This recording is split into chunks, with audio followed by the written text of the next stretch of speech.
안녕하세요. 반갑습니다. 허재삼 공인중개사입니다. 제가 오늘 준비한 영상은 지난 28일 기획재정부에서 발표한 전세 사기 방지 방안 국세 분야 후속 조치에 대해 말씀드리겠습니다.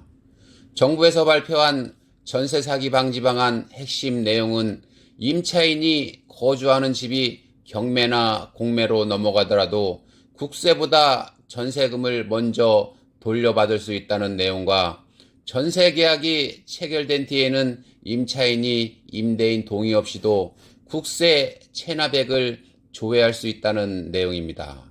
그럼 본격 영상 시작 전에 구독과 좋아요 부탁드립니다. 새로운 영상으로 보답드리겠습니다.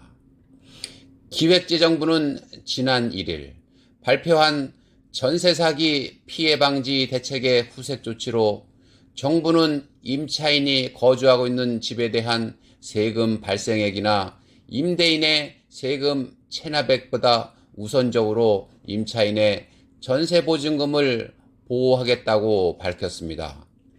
정부 발표에 따르면 임차인이 거주하는 주택이 경매나 공매 등에 넘어갈 때 발생하는 상속세나 증여세, 종합부동산세 등 부동산에 부과되는 세금보다 임차인의 보증금이 먼저 보장된다는 내용입니다.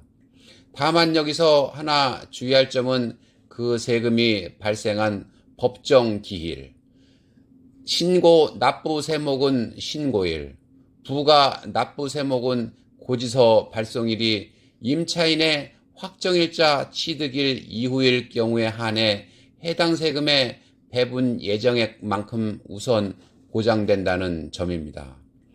현행 세법은 당해세 우선 원칙에 따라 건물에 대한 당해세의 경우 법정 기일이 임차인이 취득한 확정일자보다 늦더라도 경매나 공매 때 임차인 보증금보다 우선 변제하도록 되어 있습니다. 다만 새로운 법이 적용되더라도 저당권 등 다른 권리에는 영향을 미치지 않으며 변제 순서만 바뀔 뿐 임대인의 세금 체납액 등이 소멸되지는 않습니다. 즉 법적인 우선순위는 여전히 국세가 보유하지만 배분 우선순위는 전세금에 먼저 두겠다는 것입니다. 예를 들어 체납세금이 1억 원, 은행 저당권이 3억 원, 임차인의 전세보증금이 4억 원인데 주택이 경매에 들어가서 낙찰가가 4억인 경우 기존에는 임차인이 주택임대차보호법상 소액보증금에 해당되지 못하면 한 푼도 받지 못했습니다.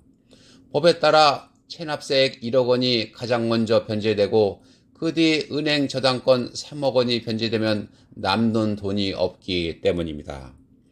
하지만 앞으로는 세입자가 우선적으로 1억 원은 받을 수 있다는 얘기입니다.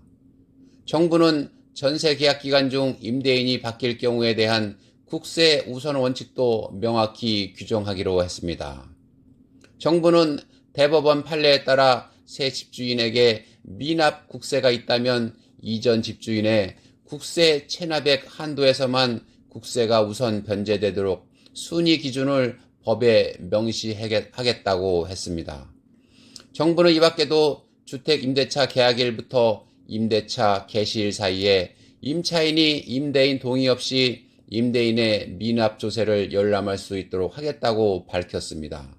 즉 임대차 계약을 맺고 계약금을 지급한 뒤 이 계약서를 갖고 세무서에 가면 집주인의 세금 체납액을 열람할 수 있다는 것입니다. 종전까지 임차인은 계약서 작성 전에만 임대인의 동의를 받았을 경우에 한해 임대인의 미납 조세를 열람할 수 있었습니다. 개정안에는 임대차 계약 체결 이후 계약금을 낸 임차인이 일정 부분 위험을 감수했다는 점을 감안해 더 자유롭게 임대인의 세금 체납 국세 내역을 확인할 수 있게 한 것입니다. 다만 임차인이 국세를 열람했다는 사실은 세무서를 통해 임대인에게 통보된다고 합니다. 국세는 소재지 부동산 관할 세무서뿐 아니라 전국 세무서에서 미납 내역을 열람이 가능합니다.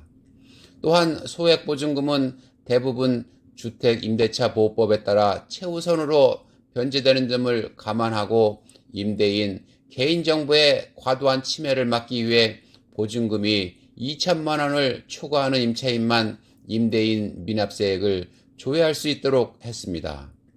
정부는 이 같은 내용을 담은 국세기본법 및 국세징수법 개정안을 10월 중 의원 입법을 통해 국회에 제출할 예정이며 새 규정은 이르면 2023년 1월부터 시행된다고 합니다. 한편 기재부는 세금 체납액이 일정 금액 이상인 경우 계약금 손실 없이 전세계약을 해지할 수 있는 특약을 임대차 계약서에 넣을 수 있도록 관계부처와 협의 중이라고도 합니다. 제가 오늘 준비한 영상은 여기까지고요. 저는 다음 시간에 새로운 영상을 가지고 다시 찾아뵙겠습니다. 감사합니다.